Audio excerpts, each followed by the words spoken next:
Swastiastu, Namo Buddhaya, dan salam kebajikan.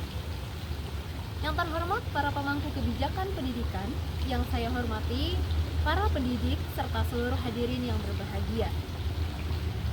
Puji syukur atas kehadirat Tuhan Yang Maha Esa, atas limpahan rahmat, taufik, serta hidayahnya, kita dapat berkumpul dalam acara hari ini.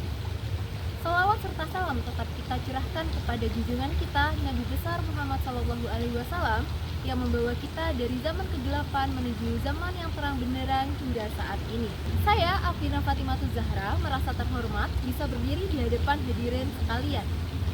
Pada kesempatan kali ini, izinkan saya menyampaikan pidato mengenai pentingnya pembelajaran bahasa Indonesia. Hadirin sekalian, izinkan saya memulai pidato ini dengan sebuah pertanyaan singkat. Apakah bangsa dapat berdiri dengan kokoh tanpa bahasa yang kukuh?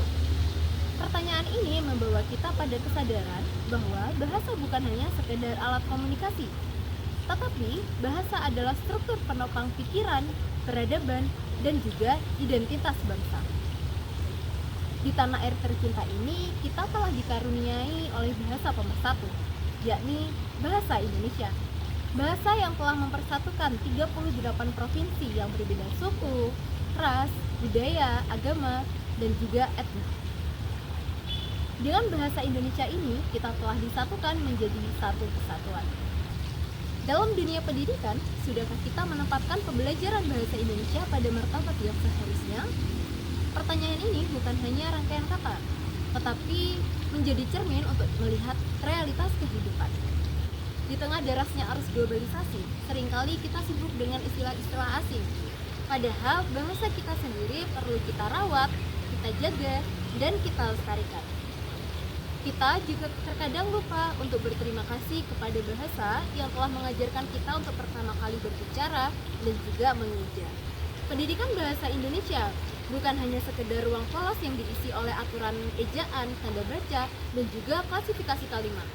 Lebih dari itu, pendidikan bahasa Indonesia adalah ruang bernafas bagi siswa dan siswi untuk mengolah pikiran, menata gagasan, dan juga mengembangkan logika.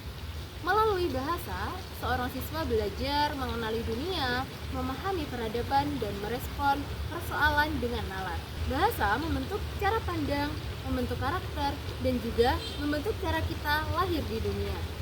Mari menjadikan pembelajaran bahasa Indonesia bukan hanya sekedar tempat menghafal aturan, tetapi tempat untuk mengubah daya pikir, kreativitas, dan kepekaan bahasa.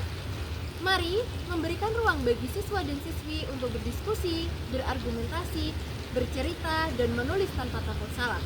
Karena dari situlah lahir pembaca kritis, penulis kreatif, dan pemimpin bangsa. Hadirin sekalian, izinkan saya menutup pidato ini dengan sebuah tekad bersama untuk menjadikan bahasa Indonesia bukan sekedar alat komunikasi, tetapi pilar peradaban bangsa. Mari kita jadikan bahasa Indonesia bukan hanya sekedar mata pembelajaran, tetapi mata hati yang menuntun cara kita untuk berpikir dan bersikap. Ketika bahasa kuat, pikiran kita tajam, budaya kita terjaga, dan masa depan Indonesia semakin terang. Terima kasih atas perhatian hadirin sekalian. Saya mohon maaf apabila ada salah kata dan perbuatan.